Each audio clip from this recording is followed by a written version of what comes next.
বাংলাদেশের রাজনৈতিক ইতিহাসে গণতান্ত্রিক রূপান্তরের প্রতিটি বাঁকে দেখা গেছে উত্তাল বিতর্ক, বিরোধ আর সমঝোতার দীর্ঘ পথ চলা।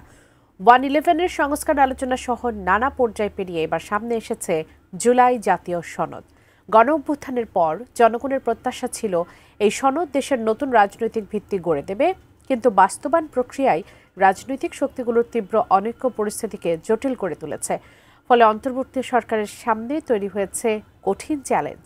গণভোট আয়োজন হবে কিনা, হলে কবে, এসব প্রশ্ন এখন রাজনৈতিক অঙ্গনে সবচেয়ে আলোচিত প্রসঙ্গ। এ নিয়ে বিস্তারিত জানাচ্ছেন সাদিয়া সিদ্দিকা।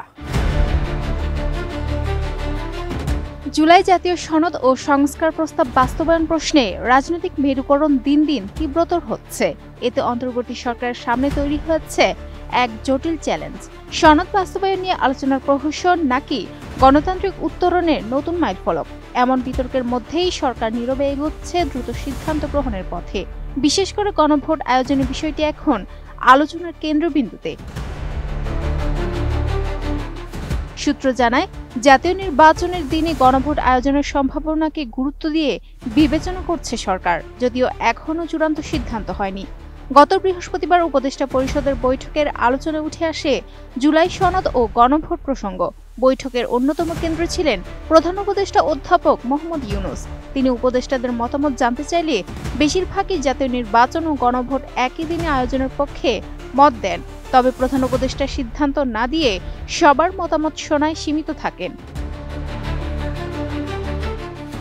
নতুন বাংলাদেশ গড়তে এলো জুলফিকার স্টিল। জুলফিকার স্টিল, ইস্পাত দৃঢ় অঙ্গীকার।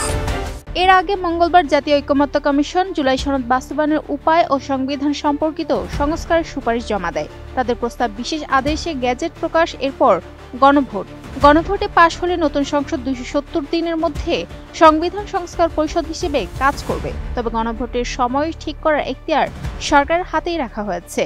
এই সুপারিশের পর থেকেই রাজনৈতিক দলগুলো নেমে পড়ে প্রতিক্রিয়ার রাজনীতিতে। বিএনপির বক্তব্য স্পষ্ট, অন্তর্বর্তী সরকারের এমন গণভোট আয়োজনের ক্ষমতা নেই। নির্বাচনের আগে গণভোট অপ্রয়োজনীয়, অযৌক্তিক ও অবিবেচনাপ্রসূত।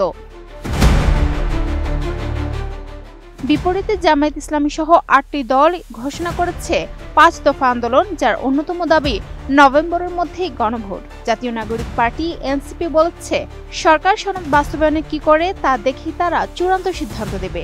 আইন উপদেষ্টা অধ্যাপক আসিফ নজরুল বিষয়টিকে দেখছেন গভীর হতাশার চোখে।